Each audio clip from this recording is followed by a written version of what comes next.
Thanks for tuning in to the Drive On podcast, where we talk about issues affecting veterans after they get out of the military. Before we get started, I'd like to ask a favor. If you haven't done so already, please rate and review the show on Apple Podcasts. If you've already done that, thank you. These ratings help the show get discovered so it can reach a wider audience. And while you're there, click the subscribe button so that you get notified of new episodes as soon as they come out.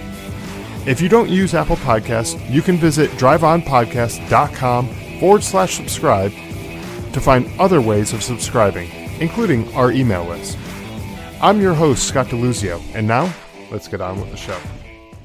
Hey everyone, today my guest is David Payne. David served in the 82nd Airborne Division and since getting out, started a business called GI Resupply, which provides an easy way to send care packages to our troops. David had a bit of a rocky transition after serving, which we'll get to in a minute. But first, I wanted to welcome David to the show. So welcome to the show, David. Why don't you go ahead and tell us a little bit about yourself and your background? Yeah, thank you very much. And thanks for having me on. I appreciate the introduction. My name is David Payne. I grew up in Columbus, Ohio. So I'm a huge Ohio State Buckeyes fan. We'll see how we do this year in the playoffs. So we're hoping for the best. But after high school, I joined the Army. I was actually homesick from school on September 11th. In my eyes, I believe all things happen for a reason. So there was a reason why I was home that day, and that I was watching, the footage and stuff that was happening. And it was that day that I knew I was going to join the military. That was what I was going to do. So when I got out of high school, I joined the Army. I served in the 82nd Airborne Division for a little over 4 years. I was an 11 Bravo, an infantryman, and did 2 tours overseas in Iraq. The first tour was on the Iranian border, and the second tour was in 2007. We were the spearhead for the surge that was sent into Baghdad. After that, got out of the military. I didn't want to look back. I had done my service and I was ready to go to college, but things, they really didn't turn out the way I had it in my mind. And that's when, like you said, things started to get a little rocky. And it's something that, it's a story that's unique to me, but what I'm finding, I've been sober for 7 years now. We'll get into a little bit of, what led to that. But There's a lot of us in the veteran community who have gone through or who are going through a lot of the same things that I did when I was working on that transition. So that's a big part of why I like to share my story and connect with those who have served, who have gone through a lot of the difficulties when they've gotten out, whether they've been dealing with issues from deployments or maybe a loss of the brotherhood and the sisterhood that we forge while we're serving. So I really like to connect with those who have a lot of the same history. Yeah. And, that's one of the things I'm noticing too, when I'm talking to other veterans on this podcast is kind of a similar story. Like you said, your story is unique to you, obviously, and everyone's story is unique to them. But there are a lot of similarities in there. With things like you said, the loss of brotherhood and stuff like that. And I think it's good to be able to share stories like yours and others who are out there. So the people who are out there who are in that period of that transition and they're feeling like they're having that loss of identity or purpose or the brotherhood, they know that they're not alone out there, and so that's why I'm glad to have people like you on the show to talk about this type of thing. Let other people know that there is a light at the end of that tunnel, and that you can keep going, and find out that things are going to turn out okay. Absolutely. So let's go back a little bit, back in time, kind of when you were still in the Army, but you saw that end date getting closer. You knew that you were going to be getting out of the Army, and that you could probably count down the days or weeks or months or whatever to getting out of the military. What was that Mhm. transition process like for you? Did you feel like you were prepared to enter into the civilian world when you eventually got out? I know you said you kind of left the army behind you, but what was that process like, and did you feel like you were really prepared for that transition? I think that the military did its best as far as preparing us to get out. Hmm. The difficulties involved were mainly on my part. So when I got out, I believe I was 22 years old. I was young. I thought I had everything figured out. And so, the Army did its best to say, hey, this is how you prepare a resume. This is what you do in a job interview. This is how you use your unique skills that you've gained while you've been in the military. I remember, one time in particular, they asked me, hey, what did you do? And I was like, well, I was in the infantry. And they were like, well, how do you use those skills and put them on a resume? And I didn't know how. And then they started Right. to really name things off. They were like, well, you've worked in logistics, you've done, tactical planning. And they started naming off all these things that I never really thought about. Hmm. But to me, it was more of, let's get through this and check the box, and let's get that DD 214 and head home. And so Right. I really could have done a better job of utilizing the resources that they had to prepare myself to get out. So I'll blame myself in that. I know I've listened to some others on your podcast that have explained some of the same things, and how maybe it was I don't know, they just had different experiences, et cetera. But I think Yeah. for me, it was more of, hey, I know when my end date is. I know what I need to do to get that paper, and that's what I'm going to do.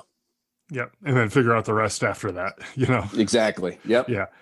And so what was it like once when you got out? I know you mentioned that you've been sober now for 7 years, which is hats off to you. That a lot of people struggle with that, and that's definitely an accomplishment there. But what were some of the issues that you ran into after getting out of the military?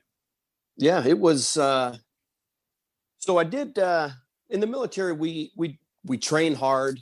Um, we're ready to sacrifice everything. But one thing Hmm. that we also do very well is we party hard. And so after the training during the week, that was one thing we were looking forward to on the weekends, and that culture really transferred over to my civilian world as well. So Yeah. I got out, I started attending college, and to me, I started thinking of all those years that I was deployed and that I didn't have an opportunity. I turned 21 over in Baghdad, so I didn't have that opportunity to live that life of, I guess, like a young adult when you go to Hmm. college. So I use that as the excuse of why I was doing all that partying. Um, I was still getting work done. I still had good grades, so I was still functioning and doing what I was supposed to do.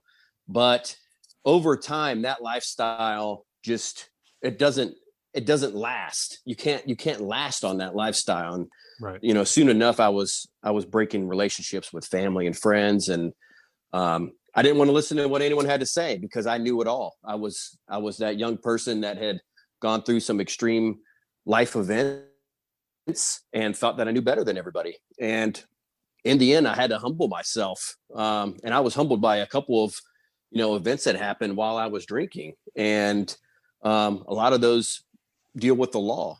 And, you know, lucky for me, they happened, because if they wouldn't have happened and I wouldn't have had consequences, then, I could still be out there drinking today.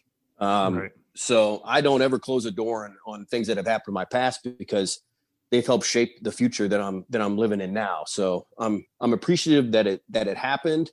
But that lifestyle definitely, it wore down a lot of relationships, and it took a while to build back up. You could apologize to somebody so many times before they don't believe you anymore. Then it's time to show some action. So Right.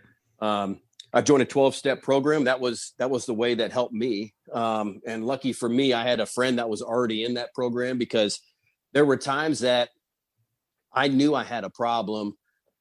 This wasn't normal behavior and I needed to do something about it. But To me, and I think to a lot of veterans too,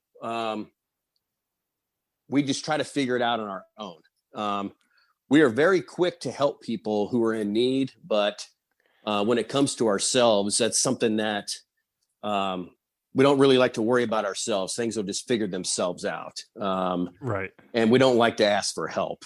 So luckily for me, I had somebody who was already in the program who I was able to reach out to and help guide me through that path. Because without it, I don't think I would have had the guts to do it.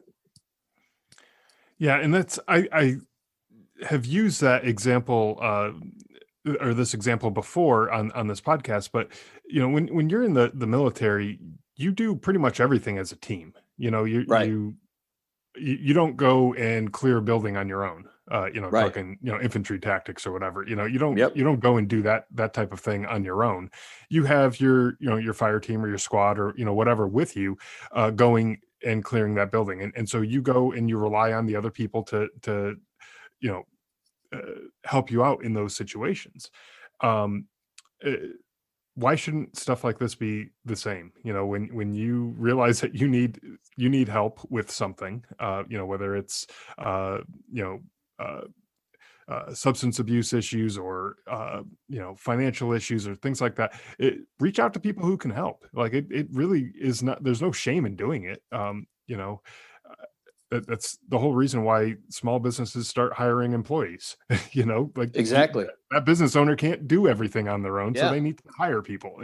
You don't look at that person as weak because they went out and hired someone. You actually kind of applaud them for like, oh, great, you're growing past your own capacity. You're doing good, something good, you know. And then in this case, you know, you had some issues that were a little bit beyond your own capability of dealing with, you know, on your own. And so getting that help and that support from the friend who's in the program with you, I think is a smart way to go. You know, there's really no shame in doing that type of thing, you know. So you brought up a great point as far as being a part of the team, because as soon as we enter basic training, we go in there as an individual and they break us down and they say, hey, you're going to come out of here as a team and you're going to, if you don't like it, you're going to learn it quick enough. But the military is all about that team environment. And, you know, I said at the beginning of the podcast how I was excited to get out of the military because I didn't want the military to be my sole purpose in life, or to be the one thing that I was known for, or to be the only thing that I had success at. I just wanted to be a chapter in my life. But what I found when I got out was a lot of those great qualities that you find in the military. You know, I was lost without them. You know, there were people that I served with that I have a bond with that I will have for the rest of my life. And when I got out, that was gone. Now we still stay in touch, but a lot of those life events that brought us together, you know, now we're just living everyday normal lives. And what I found was that, you know, I wasn't working for a purpose anymore. You know, I joined the military because of what happened on 9/11. And then when I got out, I was just an everyday college kid that was working a side job. And, you know, I had all these aspirations and dreams, but they just weren't coming quick enough. And I wanted to forget about all that stuff by taking a drink. But the problems were still there the next day. So, you know, the military, you know, set me up for a lot of success. And a lot of that I found, you know, I was so eager to start my civilian life, but there's so much about the military that I miss. Yeah. And again, I think we've kind of touched on this already, but you know, I think that is a common theme where, you know, people do feel like you know, they're done with the military, they want to get out, and like you did, they kind of rush through the whole process that they go through to help you with the transition. Don't give it as much attention as they probably should, and you know, then they miss out on a lot of the opportunities that the military has provided to them, when they're not taking full advantage of everything that they learned, or that the experiences that they had, and even the Right. relationships and things like that too. So Yep. eventually, So you have this rocky transition. You're going to school, and then you get into this 12-step program. Eventually, you started your business, GI Resupply. So what prompted you to start this business? Is this something that you had in the back of your mind to do all along? While you were in school, or maybe even while you were in the military, or is this something that kind of came up later on? Yeah, this came up a little bit later on. So, the veteran community, we're always very eager to give back, and the same thing can be found with those who are going through recovery. I think there's no better feeling than that. And so one thing that I had thought of was, how can I give back to those who are still serving? The military was a big part of my life. It always will be. And, there are a lot of people, thousands and thousands of people who are still deployed around the world. And, whether that's due to COVID or other, newsworthy things, we don't hear about it that much anymore. And I thought that was strange to me. I don't know Right. if the wars have been going on for a while now. So I don't want it to be just an everyday thing. I still want to support, and I think I want, the country to get on board and support as much as we can. Mm-hmm. So that's why I started GI Resupply. I just wanted to fill the gap for those who were still deployed, and even those who aren't, just those who are serving around the world, and just make it an easy way to send people a care package. There are tons of people who want to support our troops, but a lot of them don't know how.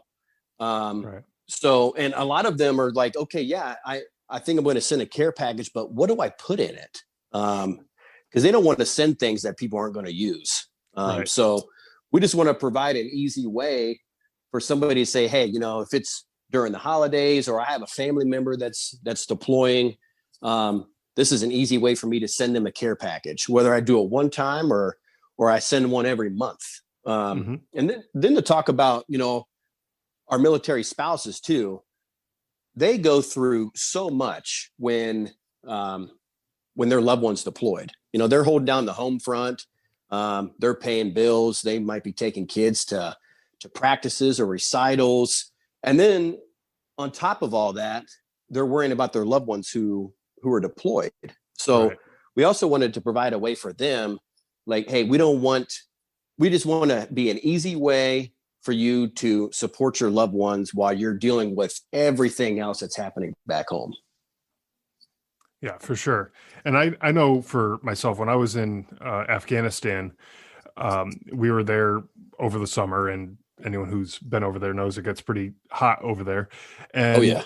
every once in a while, someone would get a care package, and it would have like chocolate in it or something, and it would be all Right. melted. It would be melted Yeah. chocolate all over everything and everything else that's in the box. And it's like, Yeah. now we have this sticky, gooey mess. And so, that was a situation where someone who didn't really know, what to send or what not to send, I guess in this case, they packed up some stuff like chocolates, and they sent them over. And unfortunately, it ended up ruining a lot of the other stuff that was good in there. But just they sent notepads and things like that, but you're not going to really write too much on those when they're covered in chocolate.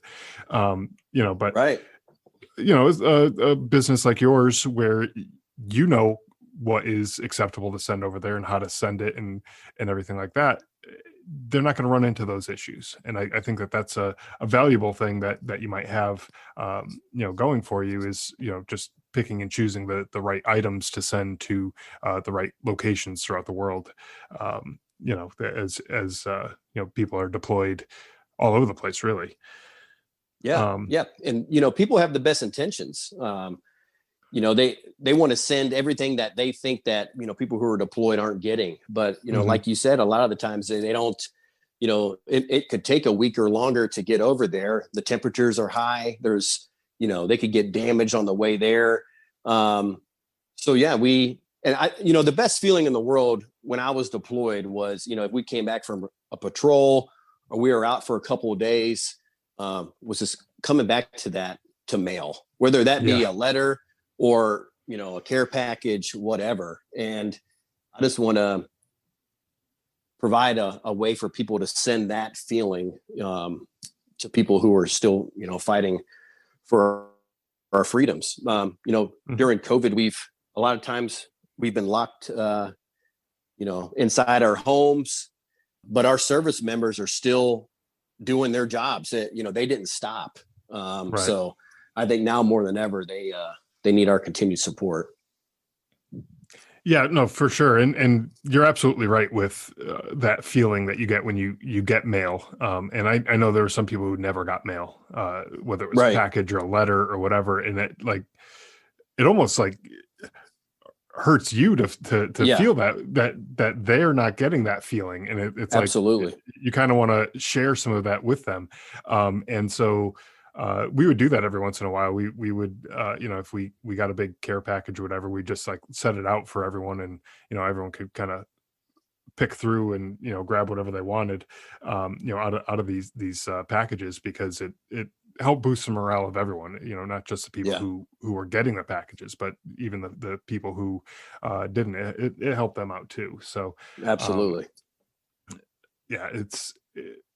it's really a good feeling. I remember even back to basic training, we would get letters from home. There weren't care packages, obviously, the way you might send to someone who's overseas or whatever. But just a letter from home was something great. It was something that you could read, and it brought a little bit of normalcy to life. Which is really a uplifting thing.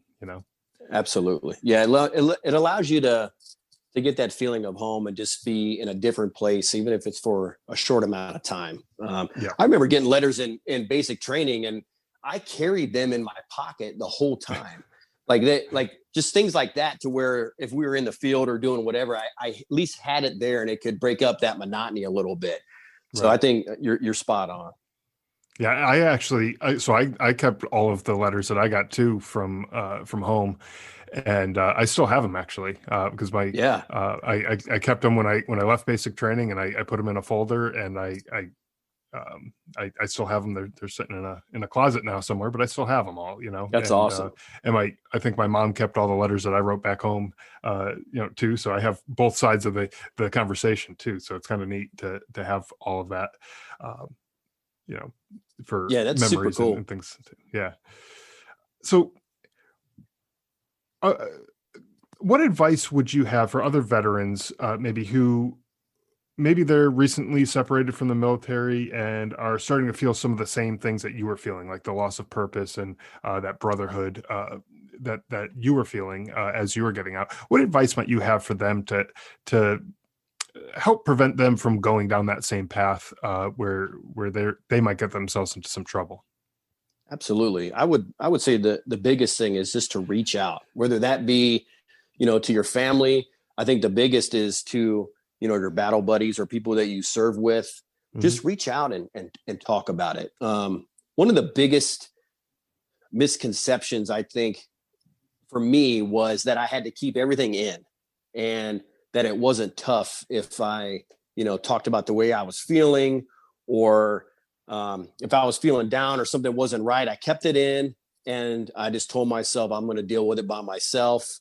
And that led me down a dangerous road. So I think the biggest thing is just reach out and don't be ashamed of it. We've all gone through a lot of these same scenarios, and we've all felt this way before at some point in our lives. It's really, how do we deal with it that sets us apart from other people? And Mm-hmm. the biggest way to overcome that is to bring it out in the open and share it. I encourage anybody, whether I know you or not, you can reach out to me. I'd be more than happy to talk to you. That's one thing I've found, when I got sober, was that I was able to be that person that was present. When I was drinking, I thought that I was, but I couldn't be counted on, and I felt like I was present. I was there for anybody, but I wasn't. I was only there for myself. Mm-hmm. And now that's something, I think the biggest accomplishment out of all of this is that I can be there for somebody else now, somebody else who's going through the same thing, and that understands what people are going through. So I encourage anybody, you can reach out to me day or night. It doesn't matter, as if I can help out in any way and you can share your story and we can work through some of those issues, and I'd be more than happy to do it.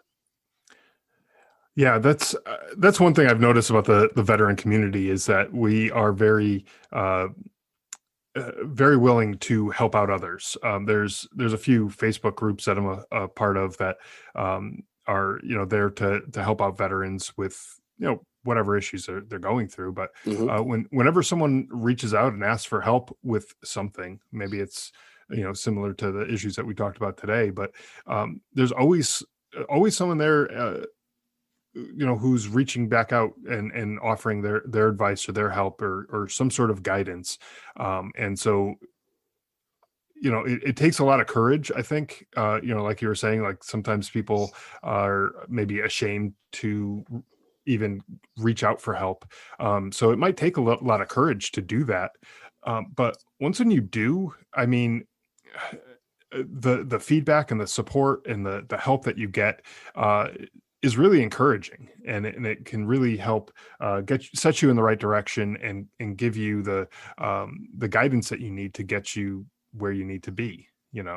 Absolutely. Yeah, it's a great thing about our community. We have that bond that'll be there for life. There are people that I meet that I never served with, but knowing that they are a veteran and have gone through a lot of the same things, I immediately feel that bond. And that's something that can't be broken. And, if that's one thing that we need to just keep doing is sticking together. We've all been through a lot of the same things. We're stronger together as a unit. And if we can continue to help each other and work through some of these, some of these difficult situations that we find ourselves in, we'll be better in the end, as long as we do it as a unit. Yeah, absolutely. And I've had people from the VFW, the American Legion, on this podcast talking about their organizations and what they have to offer. But one of the things that they do have to offer is some of that camaraderie. Where you can go to your local post and meet other like-minded vets who maybe you didn't serve in the same wars, same conflicts, Right. same time period. Even you might have someone who's 60, 70 years old at these things, and you might have someone else who's in their 20s, but it doesn't matter. There's still that bond there between the military people and the veteran community does a really good job at helping each other. So I would really encourage people who are struggling with maybe even finding people who are other veterans in their community. Maybe they don't know very many people. Join one of those organizations, one of those veteran organizations, and go out and meet some of these people, and then you can start talking to them and hopefully get the advice that you need, and learn from their years of experience, especially if you're talking about people who are, Vietnam or Korea era veterans. They've gone through all this years ago. Yeah. This You're stuff right. is not new. Learn from their experience. They've tried things, they've failed, and they've made it through. Ask them questions, talk to them, learn from their experiences. I think that's a great way to go too. Yeah, you're spot on, because it's extremely important that we join those organizations, because there's going to be people that come up after us that are going to need the same support. So just as, those who were in World War II and Vietnam, Korea, and the Gulf War, just like you said, that they've been through it, they've lived it, and they've learned, what's worked and what hasn't, and they're ready to give us that knowledge and to lift us up and help us keep going. But there are going to be people after us they're going to need the exact same assistance and support. And that's why it's important for our generation to join those organizations. Yeah, for sure. And I know this time of, this era of COVID and stuff like that, it makes in-person meetings kind of difficult. And maybe some of these places are not doing the in-person meetings. So maybe it's not the thing that you jump into, right away. I don't know. Check out your local posts and see what's going on. If they're having the in-person, meetings and everything, or allowing people into the posts, then then join and reach out and Absolutely. see what kind of relationships you can form. Especially if you're younger and you don't really have very many relationships in the area. Maybe you are away from home, from where you grew up or whatever, and you don't have very many people that join these organizations. And there's a whole host of people who are members there, and maybe they're local business owners who can make connections for you and things like that to help you in your career, or even in your just whatever you're doing post-military. They can hopefully help you out. Yeah, exactly right. So David, anything else about your business, that you want to talk about, GI Resupply, as far as, how it works? I wanted to give you an opportunity to kind of plug your business a little bit here, how it works for, someone who might be interested in sending out a care package. Maybe they want to send a care package, but they don't necessarily know, anybody overseas. They just are supportive of the military, and they want to send some care packages out to help people out. What kind of things do you offer? What kind of things can people expect when they go and visit your website? Yeah, thanks for giving me the opportunity to do that. We make the process as easy as possible. All you need to do is go to giresupply.com. We offer a couple of different options as far as care packages, whether you want to send, snacks only or toiletries only, or you want to send both. Really, you just pick what care package you want to send, and you purchase that care package. And there's an option of, you could enter, if you know somebody who's deployed, you could enter their address and we'll ship it to that person. If you don't know someone who's deployed, you just want to send it as a gift, then we find somebody who's deployed and we send it to them, and we'll let you know where your package went and who it went to and where they're serving. And we also provide the person who purchased the package their address and stuff for that soldier or airman or sailor or Marine, so that they can correspond back and forth. Because we feel it's important too, to build that relationship between, the person who's serving and then the person who wants to support them. Right. And one thing that's, I think, been the greatest feeling out of, from starting the business is people who are reaching out and, almost, I'd say 95% of the people who've purchased a care package, they've been for people that they don't know. They don't know someone who's serving, and they just want to support. And so I think that's awesome that, we're building those relationships, and we're able to give people an opportunity to support people who were deployed. Because, like I said before, there's a lot of people serving around the world. And we just want to make sure that we're able to send them a piece of home and help raise their morale as much as we can. That's awesome. And I'm glad that there are companies out there like yours that are doing this type of thing. And I'm really glad that even more glad that there are people out there who are willing to support the military, and absolutely, and support the troops that are overseas, who are doing the fighting and defending our freedom. So I'm really appreciative of all of those people, including you. So thank you, David. It has been an absolute pleasure talking with you today about your business, about your time in the military and that transition period. I'm really glad that we got a chance to share your story. Hopefully it helps some other people. For anyone who's listening, the website for GI Resupply is giresupply.com. And I'll have links to the website and all the social media pages for that in the show notes, so you can go check it out there. David, thanks again for joining me today. I really do appreciate it. Thanks so much for having me on. It's been a pleasure talking with you, and I hope that you have a great holiday. Thanks, you too. Thanks, sir.